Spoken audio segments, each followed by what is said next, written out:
Haven on earth ఏదంటే కనుక జనరల్గా చాలామంది కాశ్మీర్ అంటారు, నేను హైదరాబాద్ అంటాను. ఎందుకంటే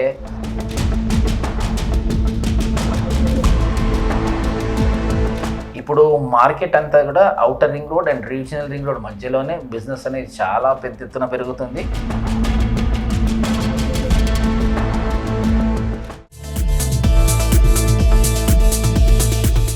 హైదరాబాద్లో పెట్టుబడి పెట్టాలి అంటే వేరే స్టేట్స్లో అంటే ఏపీలో అని మీరు అడగొచ్చు. ఇన్ రిగార్డ్ టు దిస్ నా అభిప్రాయం చెప్తానండి. Hyderabad is a cosmopolitan city.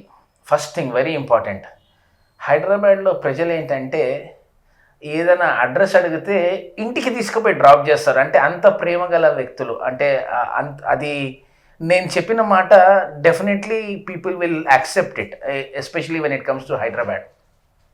More over భాష ఏదైతే ఉందో తెలుగు, హిందీ, ఇంగ్లీష్ ఏ లాంగ్వేజ్ అయినా కూడా చాలా కంఫర్టబుల్గా యాక్సెప్ట్ చేస్తారు. కాబట్టి బయట నుంచి ఎవరు వచ్చినా కూడా ఏం అడిగినా కూడా Hyderabad is one good place where people can live. Point number 2 వచ్చేసి కాస్ట్ ఆఫ్ లివింగ్. మీరు చూస్తే కనుక హైదరాబాద్తో పోలిస్తే ఈవెన్ మెట్రోపాలిటన్ సిటీస్ కాకుండా ఈవెన్ 2 టైర్ సిటీస్లో కూడా వేరే స్టేట్స్లో ప్రైస్ అనేది చాలా, కాస్ట్ ఆఫ్ లివింగ్ అనేది చాలా ఎక్కువ ఉందండి.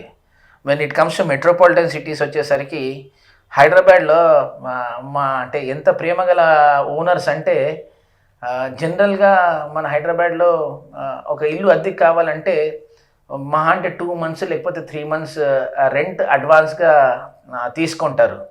అదే మీరు వేరే మెట్రోపాలిటన్ సిటీస్కి వెళ్తే కనుక మీకు 11 months 12 months అడ్వాన్స్ అడుగుతారు. అది పే చేయాలనే తలప్రాణం తొక్కకొస్తుంది. సో ఇది మేజర్ అడ్వాంటేజ్ హైదరాబాద్లో ఏంటంటే కనుక ఇది one of the good reasons where people can come and live in Hyderabad.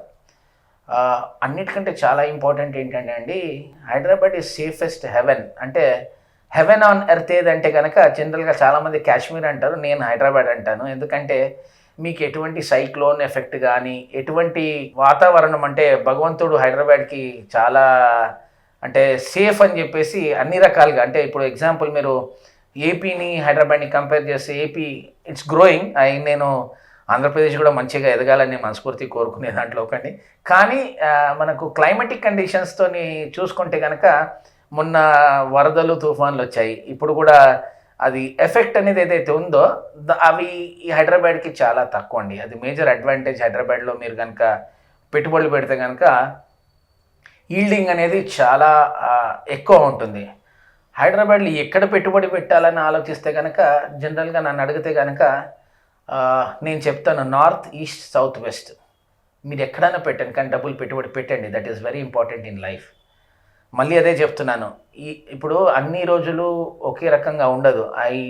I recommend youth to invest more in real estate because already చేస్తున్నారు. ఫర్ ఎగ్జాంపుల్ ఎన్ఆర్ఐస్ అంతా కూడా ఒక సిండికేట్ లాగా 4-5 కలిసి మనీ పూలప్ చేసుకొని they are coming up with ventures. They are investing పెద్ద plots తీసుకొని commercial buildings కట్టి రెంటల్ ఇన్కమ్ గురించి ఆలోచించి ఇవన్నీ చాలా పారామీటర్స్ ఉన్నాయి, చేస్తున్నారు చాలామంది కూడా. నేను ఎవరైతే చెయ్యట్లేదో వాళ్ళని ప్రోత్సహిస్తున్నాను. ఏంటంటే కనుక real estate is the best profession. మీరు రండి, పెట్టుబడుల కిందకి పెట్టండి. మీకు రిటర్న్ ఆన్ ఇన్వెస్ట్మెంట్ ఏదైతే ఉందో చాలా ఎక్స్పోనెన్షియల్గా ఉంటుంది. మేబీ ఫస్ట్ 5 years మీకు ఫ్రూట్స్ కనపడకపోవచ్చేమో, కానీ 6th 7th year నుంచి డిఫరెన్స్ చాలా ఎక్కువ వస్తుంది. మీరు మీ ల్యాండ్ అప్రిసియేషన్ అవ్వట్లేదని బాధపడడం అటువంటిది అవసరం లేదు. Hyderabad investment is the best investment. మనకున్న ఔటర్ రింగ్ రోడ్ వేరే మెట్రోపాలిటన్ సిటీస్కి లేవు. ప్లస్ ఇప్పుడు ప్రెసెంట్లీ రీజనల్ రింగ్ రోడ్ కూడా వస్తుంది మనకు, విచ్ ఇస్ ఆల్మోస్ట్ 330 kilometers పరిధిలో. ఏ విలేజ్కి వెళ్ళాలన్నా కూడా అంటే ట్రాఫిక్ని డీకంజెషన్ చేయాలన్న ఒక ఉద్దేశంతో ఓఆర్ఆర్ వచ్చింది. ఇప్పుడు ఆర్ఆర్ఆర్ వస్తుంది. సో దట్ సిటీలో ట్రాఫిక్ ఏదైతే మనకు రద్దీ చాలా పెరిగిందో అవన్నీ కూడా మొత్తము తక్కువ అవ్వడానికి అదొక మేజర్ రీజన్. ఇప్పుడు మార్కెట్ అంతా కూడా outer ring road and regional ring road మధ్యలోనే బిజినెస్ అనేది చాలా పెద్ద ఎత్తున పెరుగుతుంది. మీరు చేయాల్సిందల్లా ఒకటి ఏంటంటే స్మాల్ ఆర్ బిగ్ అంటే ఇన్వెస్ట్మెంట్ అనేది చేయడం స్టార్ట్ చేయండి. ఎందుకంటే అన్ని రోజులు ఒకే రకంగా ఉండవు. ఈరోజు చాలామంది నేను ఫేవరెట్ ఆఫ్ బుక్ అంటే రాబర్ట్ కియోసాకి నేను కొద్దిగా ఫాలో అవుతాను. ఆయన పుస్తకం ఇంకోటి కూడా ఉంది, retire young and retire rich. నిజంగా మీ డ్రీమ్స్ ఫుల్ఫిల్ చేసుకోవాలి, చిన్నతనంలో రిటైర్ అవ్వాలనుకుంటే కనుక real estate is one very big profession where in you can invest and start leading a very good life.